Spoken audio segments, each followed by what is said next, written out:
Assalamualaikum warahmatullahi wabarakatuh. Perkenalkan, nama saya Ahmad Udin. Saya dari mahasiswa Universitas Terbuka UPBJJ Surabaya.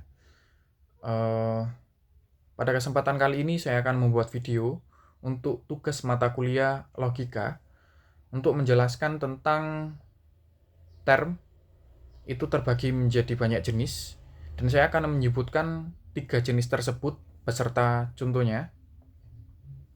Dan yang kedua, saya akan menjelaskan dan memberikan contoh tentang sesat berpikir atau logika falasi, bagaimana agar terhindar dari logika falasi tersebut. Oke, dan yang pertama, saya akan menyebutkan tentang macam-macam term atau istilah dalam logika. Dalam logika, term adalah suatu dasar dari pernyataan yang digunakan dalam silogisme. Term bisa berupa kata, frasa, atau konsep. Saya akan berikut tiga macam term tersebut. Dan yang pertama adalah ada term konkret dan abstrak. Term konkret itu mengacu pada benda yang nyata, bisa dilihat atau dirasakan. Contohnya itu meja, rumah, dan lemari. Dan yang kedua adalah term abstrak. Term abstrak yang mengacu pada ide, sifat, atau keadaan yang tidak bisa ditangkap oleh panca indera. Contohnya keadilan, kebahagiaan, dan keberanian. Dan yang kedua, term positif dan negatif. Term positif menyatakan keberatan atau hal yang bersifat afirmatif, contohnya kejujuran, manusia. Habis itu term negatif menyatakan ketiadaan atau penyangkalan terhadap sesuatu, contohnya tidak bermoral, bukan hewan itu. Yang ketiga, term universal, partikular, dan individual.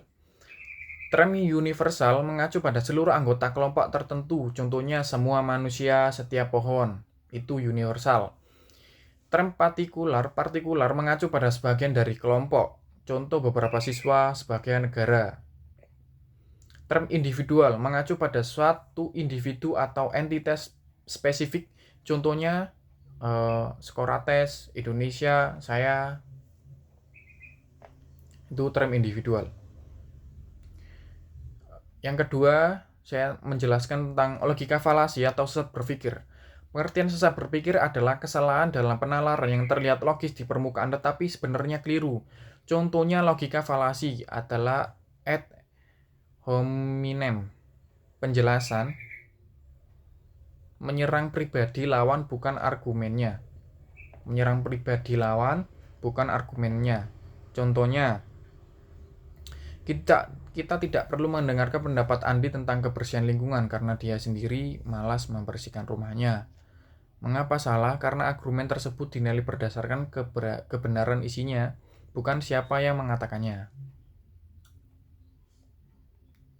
Cara menghindari logika falasi: latihan berpikir kritis, evaluasi argumen berdasarkan bukti dan bukan emosi, pisahkan argumen dan pembicaraan, fokus pada isi pernyataan bukan orangnya, kenali berbagai jenis falasi. Semakin mengenal macam-macam sesat berpikir, semakin mudah menghindarinya.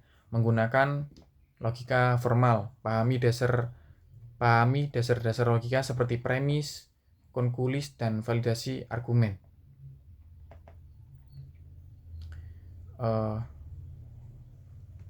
Dan sekian dari penjelasan saya.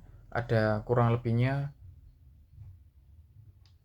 mohon dimaafkan, atau mungkin ada salah kata, kekeliruan, mohon dimaafkan. Assalamualaikum warahmatullahi wabarakatuh.